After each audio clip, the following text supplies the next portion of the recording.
with my in-studio guest, Senator Dennis Rodriguez Jr. We're talking about Bill 257 that's coming up for a public hearing day after tomorrow, actually, Friday at 2 p.m. at the public hearing room of the 31st KUAM Legislative Building, actually down there. And 257, again, is the attempt to reopen FQ Sanchez and identifying $157,000 to reopen that school.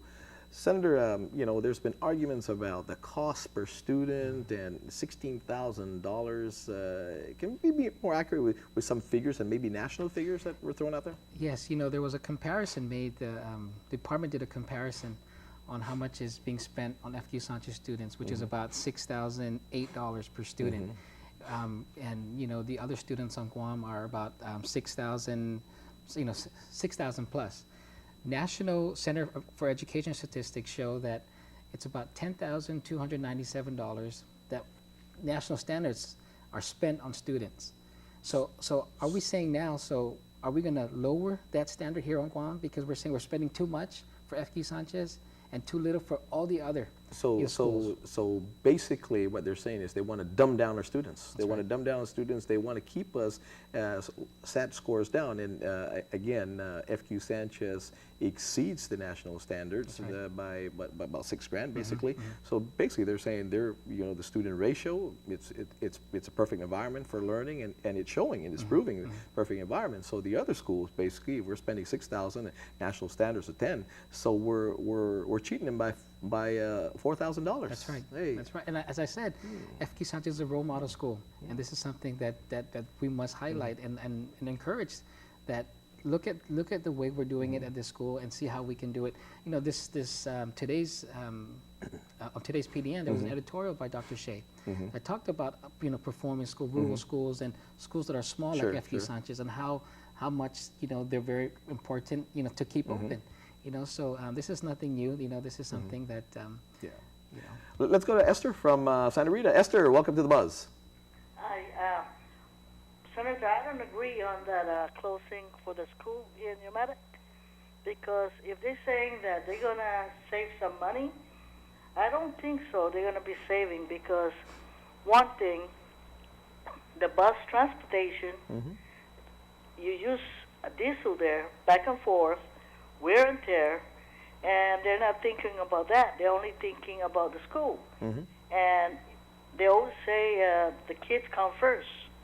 So they're still learning over there, even though it's a small group or what. I don't believe that they're going to close that school down. Yeah. Well, thank you for that comment. I appreciate that, and that's why, again, the senator introduced 257 to fight for the opening, again, reopening, because again, the board had voted to close it down. I'm just baffled by that. Again, let me ask you this: how do you feel going into Friday's public hearing? Have you got a consensus from your colleagues at 31st KUAM Legislature? Because you're not an educator, right, by profession, but you have, I think, four, if I'm not mistaken, 4 PhDs that come from the teaching profession. What kind of reception is this getting? Because I would assume that they would jump on this as, you know, again, you know, the whole mantra of you know, the importance of education and every child's education.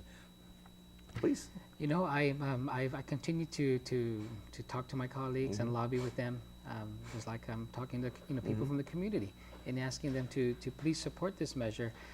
But, you know, I'm really hoping that people come out on Friday, you know, whether they're for it or they're against it. You know, and we'll listen. You know, I respect everyone. So, you know, we'll listen to what rationale other people have in closing the school, because just like Esther said, you know, she said there's, you know, there's no savings, but, you know, I would agree that, you know, there's going to be some savings, very minimal, you know, that is, you know, at least to me, is not worth it in closing that school down. Let's go to Frank from Pneumatic. Frank, welcome to the Buzz.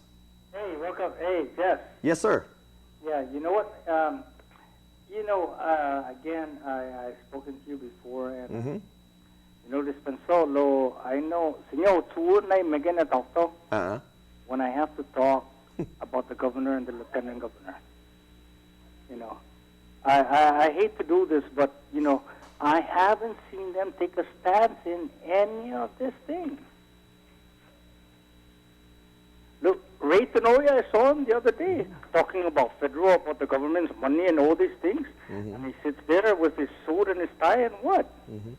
If I can remember right, and correct me, Senator, if I'm mistaken in this or misquoting the governor, I remember when this first came up, the governor was quoted that if it was up to him, he would keep the school open, right? That's right. And so, you know, and Frank, thank you for the call. And I think this bill hopefully passes the legislature because we know already for sure what the governor is going to do. He said it, you know. He said that if it's up to him, he'll close it. I mean, he'll keep it open. He'll keep it open, yeah. So if this passes, then he'll get to his desk, and this is the avenue for him to sign it into law. Yeah. Now again, let's go back because when you came up with the 157,000 figure, the board chair, the Guam Education Policy Board, I guess, came up and said, well, that's fine, but it's not enough because you're going to have to come up with another 800,000.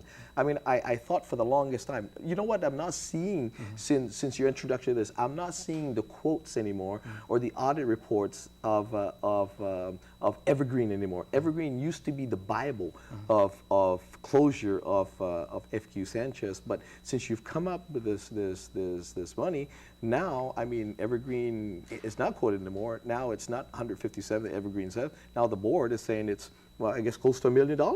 That's right, and and of course I respect Senator the chairman, Francis, and other people have said it's not enough. Well, this is a submission that already is in the budget request that for FQ Sanchez. So closing it down is not, we're not going to save $1 million or $800,000. And so why are they saying we need to come up with that when it's already in? You have this teachers there. Let me ask you this as well, because the fiscal year hasn't ended yet. The fiscal year ends this the 30th of September. Okay. Now, what happened to August 9th's budget to the end of September? Why is it all of a sudden closing this school year when the school year starts, but the fiscal year doesn't end yet? So where is that balance of that money for FQ Sanchez? Have they spent it already? Have they transferred that already? Yeah, and these are questions that that I will be asking on Friday. Let's go to actually Barbara. When we come back, we're going to take a quick break. Barbara from Chalampago, we'll go to you, and when we come back.